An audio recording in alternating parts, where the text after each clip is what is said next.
नमस्कार दोस्तों, भारत के अंदर एयरक्राफ्ट मैन्युफैक्चरिंग काफी कम है, चाहे वो मिलिट्री एयरक्राफ्ट हो या फिर सिविल एयरक्राफ्ट। इन दोनों ही केसेस के अंदर भारत को भारी मात्रा में एयरक्राफ्ट को इंपोर्ट कराना पड़ता है और क्योंकि हम इन एयरक्राफ्ट को इंपोर्ट कराते हैं, इस वजह से एयरक्राफ्ट हमारे यहाँ पे महंगे मिलते हैं।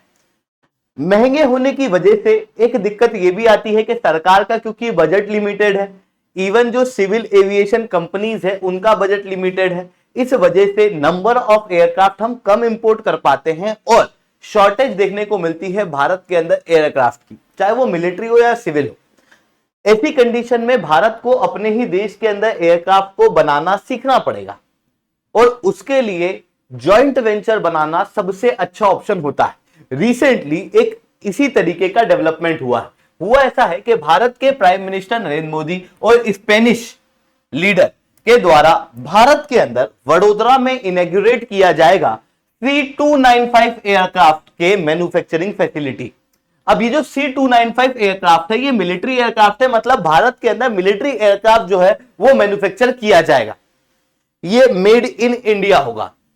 अब इस मेड इन इंडिया के होने की वजह से भारत को नई टेक्नोलॉजी मिलेगी, भारत नई नई चीजें जो है वो एयरक्राफ्ट की मैन्युफैक्चरिंग के अंदर सीख पाएगा और फिर आने वाले समय में हम खुद एयरक्राफ्ट मैन्युफैक्चरिंग के अंदर एंटर करेंगे, जो कि भारत का 2030 तक का प्लान है। अब दोस्तों बात करेंगे इस सेशन के अंदर कि ये C295 एयरक्राफ्ट है क्या, इसके क्या क्या बेनिफिट है और भारत किस तरीके से सिविल एविएशन सेक्टर के अंदर आने वाले समय में डोमिनेट कर सकता है, क्योंकि आज के समय पे एक बहुत कंड्यूसिव एनवायरनमेंट भारत के लिए क्रिएट हो रहा है। बट उसके पहले आप लोग मेरे साथ में SRC 10 टेलीग्राम ग्रुप के ऊपर जुड़ सकते हो। मेरे क्लास की अपडेट, पीपीटी, पीडीएफ सब कुछ आपको मिल जाएगी। यूपीएससी सीएससी की तैयारी करना इंडिया के टॉप एजुकेटर से। अगर आप लोगों को ऑफलाइन क्लास के अंदर पढ़ना है, आप लोगों के पास में अच्छा मौका है। अनअकैडमी केवल ऑनलाइन ही रहा है, अनअकैडमी अब ऑफलाइन भी आ चुका है। दिल्ली के करोलबाग मुखर्जी के अंदर प्रयागराज सिविल लाइंस के अंदर ऑलरेडी हमारे सेंटर्स खोले जा चुके हैं, जहां पर इंडिया के ये टॉप एजुकेटर्स आप लोगों को ऑफलाइन क्लास के अंदर पढ़ाएंगे, जिनके द्वारा कंप्रेहेंसिव यूपीएससी सीएससी की तैयारी आप लोगों को कराई जाएगी।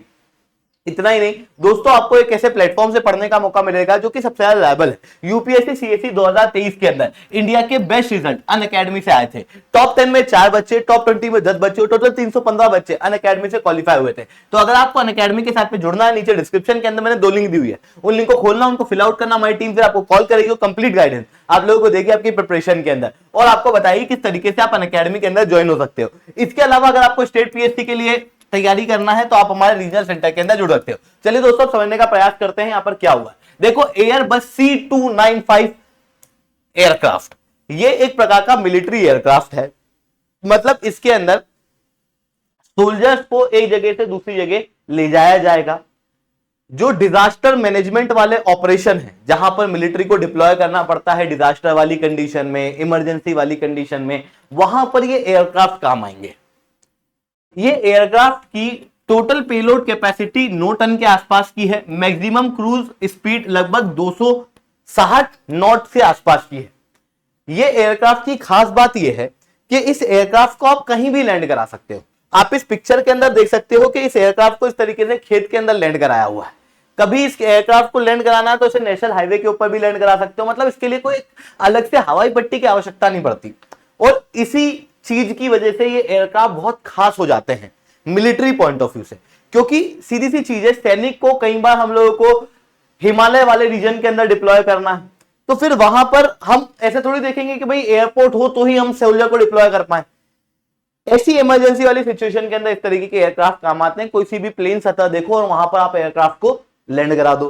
कहीं पर डिजास्टर आया हुआ, बाढ़ आई हुई है, तो अब सबको लोगों को पकड़ पकड़ के हम ले जा नहीं सकते ना कि भाई चलो वहां पर हवाई पट्टी, वहीं चलो।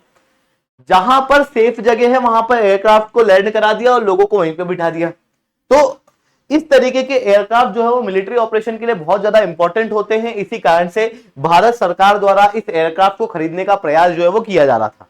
अब यही नेशनल हाईवे के अंदर जो आप इंफ्रास्ट्रक्चर देखोगे वो भी C295 एयरक्राफ्ट को ध्यान में रखते हुए किए गए। देखो इस तरीके से नेशनल हाईवे बने हुए हैं। जैसे अगर इमरजेंसी सिचुएशन के अंदर नेशनल हाईवे पे किसी C295 एयरक्राफ्ट को लैंड कराना है तो क्या किया जाएगा, यहां पर से ट्रैफिक को बंद कर दिया जाएगा इस रोड पे से, ठीक है। ये इस जगह पे ट्रैफिक बंद कर दिया और यहां पर एयरक्राफ्ट जो है वो लैंड हो गया। पर इस बीच में ऐसा नहीं कि लोग फिर पेपर कर रहे हैं, बिल्कुल ट्रैफिक ही लग रहा है, लोग जो है वो इस तरफ से निकल सकते हैं, तो रोड भी बंद नहीं हुई और फिर आपका एयरक्राफ्ट यहां पर डिप्लॉय भी हो गया। तो इस तरीके की खास बात जो है वो इस एयरक्राफ्ट के अंदर देखने को मिलती है। दूसरी चीज जो इस एयरक्राफ्ट को बहुत खास बनाती है वो है इसके अंदर के रैंप। ये जो रैंप फैसिलिटी है, इसकी मदद से क्या होता है, ढेर सारे सोल्जर एक साथ इसके अंदर चढ़ सकते हैं। इवन जब एयर ड्रॉप करना है, मतलब ऊपर से सोल्जर्स को नीचे कूदाना है, तो अगर एक छोटा सा दरवाजा है एयरक्राफ्ट का, वहां से कूदेंगे तो भाई बहुत देर तक एयरक्राफ्ट को वहां पे लाइन में खड़ा रहना पड़ेगा। लोग जो है वो एक दूसरे को धक्का मुक्की कर रहे हैं, धीरे धीरे कूद रहे हैं, बड़ा टाइम लगता है। रैंप के अंदर क्या होता है कि एक साथ ज्यादा सोल्जर जो हैं वो एयर ड्रॉप किए जा सकते हैं। इतना ही नहीं, इमरजेंसी की सिचुएशन के अंदर भारी मात्रा में लोगों को एक साथ यहां से अंदर बिठाया जा सकता है, जैसा नॉर्मल हवाई जहाजों के अंदर नहीं होता। अगर आप फ्लाइट वगैरह के अंदर ट्रेवल किए होगे तो आपने देखा होगा कि छोटा सा गेट ही होता है जिसके जरिए लोग अंदर चढ़ते या उतरते हैं। यहां पर क्या है कि एक बड़ी फैसिलिटी इस तरीके की दे दी जाती है। इतना ही नहीं, इस एयरक्राफ्ट को अगर आप देखोगे तो इसके अंदर टर्बो प्रो फैन है। एक और आपने फैन देखा होगा जो आपको नॉर्मल हवाई जहाज में दिखाई देता है, वो इस तरीके का दिखता है। ये आजकल नए आ रहे हैं, इसको कहते हैं टर्बोजेट। टर्बोजेट की वजह से हवाई जहाज तेज उड़ता है, पर प्रो टर्बो फैन की वजह से क्या होता है कि हवाई जहाज स्लो उड़ता है। अब स्लो उड़ने की वजह से क्या होता है कि इस प्रकार के हवाई जहाज के अंदर जो सोल्जर्स बैठे होते हैं वो एयर ड्रॉप आसानी से हो पाते हैं। जिस लोकेशन पे एयर ड्रॉप करना है उसी जगह पे आप एयर ड्रॉप कर पाओगे। इतना ही नहीं, ये जो हवाई जहाज है क्योंकि ये स्लो चल रहा है तो इस कारण से फ्यूल कम खाएगा, जिसकी वजह से ये ज्यादा एरिया को कवर कर सकता है कम तेल के अंदर। तो ये बेनिफिट इसका देखने को मिलता है, जिसकी वजह से इसकी रेंज काफी ज्यादा होती है। एक बार में आप पूरे इंडिया को कवर कर सकते हो, इतनी रेंज आपको यहां पर देखने को मिलेगी। इस तरीके की खास बात इस एयरबस C295 एयरक्राफ्ट के अंदर देखने को मिलती है। इवन इसको आप चलता फिरता रडार या फिर चलता फिरता एक इंटेलिजेंस ऑफिस भी बना सकते हो। मतलब कैसे, देखो क्या होता है, जैसे मान लो हमारा एक नॉर्मल रडार है, इस नॉर्मल रडार को मैंने किसी जगह पे लगा दिया, तो अब ये क्या करेगा, मान लो इसकी रेंज है 25 किलोमीटर की, तो ये 25 किलोमीटर के एरिया को नजर रखेगा। कोई भी एयरक्राफ्ट वगैरह आया, कोई भी दुश्मन की कोई गतिविधि होती है, ये पता लगा लेगा। पर 25 किलोमीटर के आगे क्या, वो तो नहीं कर पाएगा। तो हम क्या करें, हम एक काम करते हैं, इस रडार को लेके घूम जाते हैं इधर उधर, तो क्या होगा, इसकी रेंज अपने आप बढ़ जाएगी, बहुत बड़े एरिया के अंदर हम नजर रख पाएंगे। इवन आप सोचो कि यार रडार मैंने दिल्ली के अंदर लगा रखे हैं, नॉर्थ ईस्ट के अंदर रडार नहीं है। अब नॉर्थ ईस्ट वाले रीजन के अंदर अचानक से कभी युद्ध हो गया तो फिर वहां पर मैं क्या करूंगा, तो फिर मेरे को इस तरीके के रडार को उठा के ले जाना पड़ेगा ना।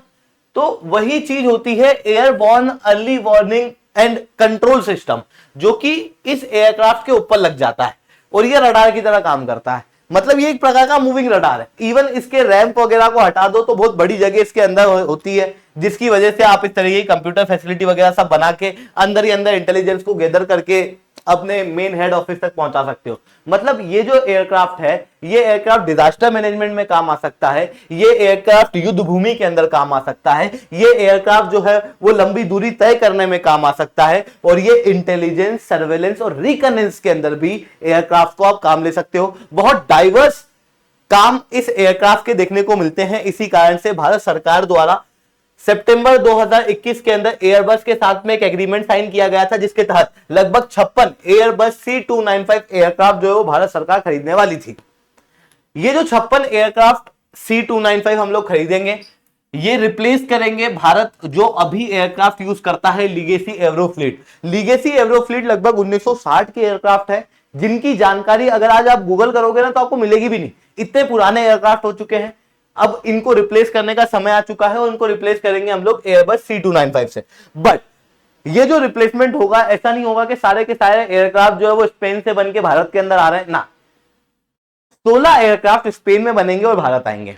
इस बीच में भारत सरकार द्वारा एक नई फैसिलिटी क्रिएट की जाएगी, जिसके अंदर एक जॉइंट वेंचर बनेगी टाटा एडवांस सिस्टम लिमिटेड और एयरबस के बीच में, और इन दोनों के द्वारा एक फैसिलिटी क्रिएट की जाएगी वडोदरा के अंदर, और फिर भारत के अंदर बचे हुए 40 एयरक्राफ्ट बनाए जाएंगे।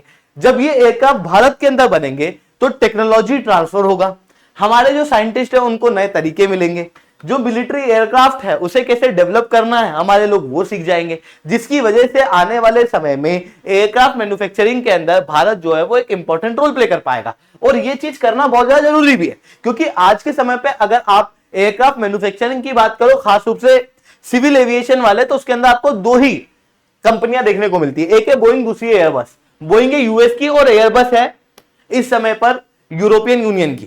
तो ऐसी कंडीशन के अंदर पूरा मार्केट इन दोनों के द्वारा कैप्चर्ड है, और क्योंकि ग्लोबल लेवल पे एयरक्राफ्ट की डिमांड बहुत ज्यादा बढ़ रही है, इस कारण से इनके पास डिमांड बहुत आ रही है। डिमांड बहुत आ रही है तो उस डिमांड को पूरा करने के लिए इनको जल्दी जल्दी एयरक्राफ्ट बनाने पड़ रहे हैं, जिसके कारण से अच्छी क्वालिटी के एयरक्राफ्ट नहीं बना पा रहे हैं।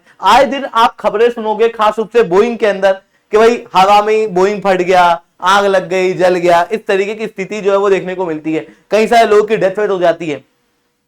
2018-19 के अंदर ही, केवल 18-19 के अंदर ही क्रैशेस की वजह से बोइंग के अंदर लगभग 346 लोगों की डेथ पूरे वर्ल्ड के अंदर हुई कहीं ना कहीं। ऐसी कंडीशन के अंदर बहुत ज्यादा जरूरी है और प्लेयर्स का यहां पर उतरना, और भारत एक अच्छा प्लेयर हो सकता है क्योंकि भारत के अंदर सबसे पहली चीज इंजीनियर्स हैं, स्किल्ड लेबर्स हैं और एक बड़ी यंग आबादी है, और इस कारण से भारत के पास में एक बड़ी कैपेसिटी है एयरक्राफ्ट को मैन्युफैक्चर करने की। बस यहां पर जरूरत है तो गवर्नमेंट के एक्टिव एक्शन लेने की, और वही चीज गवर्नमेंट द्वारा रिसेंटली की जा रही है, जिसकी वजह से आने वाले समय में भारत में खुद के एयरक्राफ्ट जो है वो बन पाएंगे। आई होप ये सारी बातें आपको समझ में आई होंगी। लेक्चर अच्छा लगा हो लाइक करना, लेक्चर बहुत अच्छा लगा हो नीचे 7 से 10 कमेंट करना। अगर आपको यूपीएससी सीएससी की तैयारी करना, इंडिया के टॉप एजुकेटर से ऑफलाइन क्लास के अंदर पढ़ना है तो आप लोगों के पास में बहुत अच्छा मौका है। अनअकैडमी केवल ऑनलाइन नहीं रहा, अनअकैडमी ऑफलाइन भी आ चुका है। दिल्ली के करोलबाग मुखर्जी के अंदर ऑलरेडी हमारे सेंटर्स खोले जा चुके हैं। अगर आपको हमारे सेंटर्स के अंदर जानना है कि क्या क्या बेनिफिट आप लोगों को मिल सकते हैं तो इस वीडियो को एंड तक देखना। ओ आवाज कम है क्या? सॉरी।